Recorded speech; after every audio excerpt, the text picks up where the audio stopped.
By the time Mariah Bennett understood what silence really meant, her house had already learned it before her. The walls didn't echo laughter anymore. They held their breath.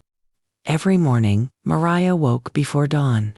Not because she wanted to, but because the weight in her chest refused to let her sleep past it. She lay there staring at the ceiling fan, listening to the faint hum, counting rotations like prayers she didn't believe in anymore. 3 rotations. Breathe. 4 rotations. Don't cry yet. 5 rotations. The kids will wake soon. Her children were her anchor and her greatest fear. Jaden was 10, too old to be fooled by half-truths.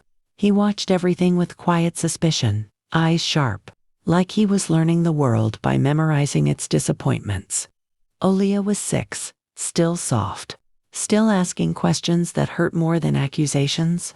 And baby Micah, 3 years old, still reached for a father who hadn't come home in months. The house smelled like cheap coffee and last night's rice. Mariah stood in the kitchen, tying her hair back with hands that trembled just slightly. She used to straighten it every morning, used to care about neat edges and smooth parts. Now she just needed it out of her face. She poured cereal, packed lunches, wiped mouths, tied shoes. She smiled when she could. She didn't scream anymore.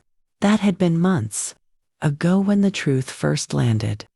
Like a brick through glass, Mariah Bennett had been charming in the way broken men often are, full of promises, soft apologies, and stories about how the world had done him wrong. Mariah had believed she could be the place where he healed. She had loved him deeply, recklessly. She supported him through job losses, through excuses, through temporary setbacks that became permanent patterns.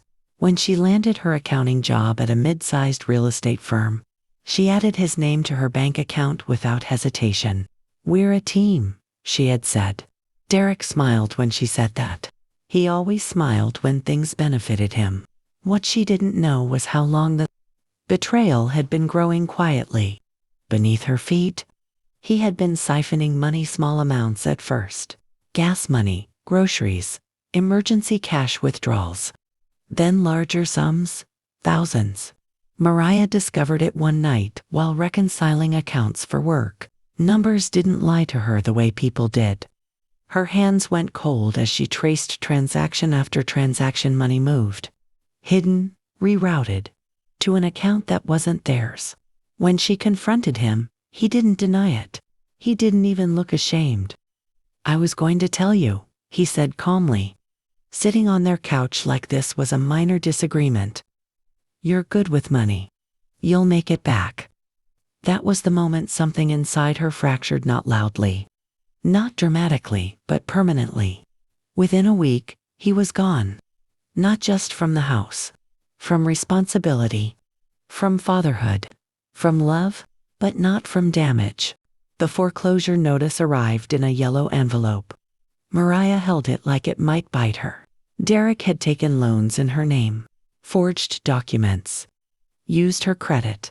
Her house was already lost before she even realized it was in danger. She fought God. She called lawyers she couldn't afford. She worked overtime. She sold jewelry. She skipped meals so the kids wouldn't have to. But systems weren't built for women like her. They were built to grind her down quietly. When they finally had to leave, Jaden packed his backpack without speaking. Aaliyah cried for her pink bedroom. Micah kept asking when Daddy would help them move. Mariah didn't answer. They moved into a small apartment on the edge of the city. Thin walls, flickering lights, sirens at night. At her lowest point, Mariah sat on the bathroom floor long after the kids were asleep, pressing her fist to her mouth to keep from making a sound. She didn't cry for herself. She cried because her children were learning that love could ruin you. And she's there on cold tile that if Derek thought he could disappear after destroying them, he was wrong. Mariah didn't rush. She learned. She pulled her credit reports. She documented everything. She reopened files she'd been too numb to read.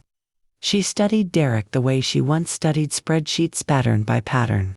Habit by habit. She remembered things she had ignored before. His sudden interest in real estate. His friend Marcus, who always needed favors. The LLC Derek had registered just in case. She reached out to an old coworker from her firm, a woman named Denise, who now worked in financial investigations. "I don't want to hurt him," Mariah said during their first meeting. Voice steady. "I just want the truth to be loud." Denise studied her carefully. "Truth," she said, "is the sharpest blade there is." Mariah began rebuilding, not just her finances, but herself. She took certification courses at night, learned forensic accounting, taught herself how to trace money trails through shell companies and false names. During the day, she worked. At night, she studied. In between, she mothered fiercely. Her kids watched her change. Not hard, but solid. Jaden figured it out first. One evening, he sat beside her at the kitchen table, homework pushed aside. "You're doing something," he said. Mariah paused. "Yes," she answered honestly. "Is it about Dad?" "Yes." "Is it bad?" She thought for a long moment. "It's necessary." Jaden nodded slowly. "I don't miss him," he said. "I just want him to stop hurting us." Mariah reached across the table and held her son's hand, grounding herself in his warmth. "I promise," she said, "he will." Derek resurfaced a year later. He always did when he needed something. This time, it was money. A business opportunity, real estate investments, big returns. Mariah listened quietly over coffee, pretending to be the woman he remembered. "I don't know," she said softly. "I've been struggling." That part was true. But when he asked if she'd help him review some documents, she agreed. What Derek didn't know was that Mariah had already seen everything. His fraud, his laundering, his lies. She compiled evidence meticulously, recordings, falsified signatures. She handed it all over to Denise, who passed it through the proper channels. Mariah didn't gloat. She waited. The arrest didn't happen dramatically. No sirens outside her window. No phone call. She learned about it from the news while packing lunches. Local real estate consultant arrested in federal fraud investigation. She turned off the TV. Her hands were steady. Later that night, after the kids were asleep, Mariah stood by the window and let herself feel it. Not joy, relief. Derek hadn't been destroyed. He had been exposed. And that was enough. Years later, Mariah bought another house. Not large. Not flashy. But full of light. Jaden helped paint the walls. Aaliyah planted flowers in the yard. Micah laughed as he chased bubbles across the porch. One evening, as they sat together eating dinner, Aaliyah looked up. "Mom," she asked, "are we safe now?" Mariah smiled. "Yes," she said, "because we learned how to protect ourselves." She didn't teach her children revenge. She taught them memory. She taught them boundaries. She taught them that love should never cost your dignity. And if someone ever tried to take everything from them, they would know how to stand back up. Mariah Bennett didn't win by destroying a man. She won by becoming unbreakable. And her children grew up knowing that their mother was not a victim. She was a survivor who remembered.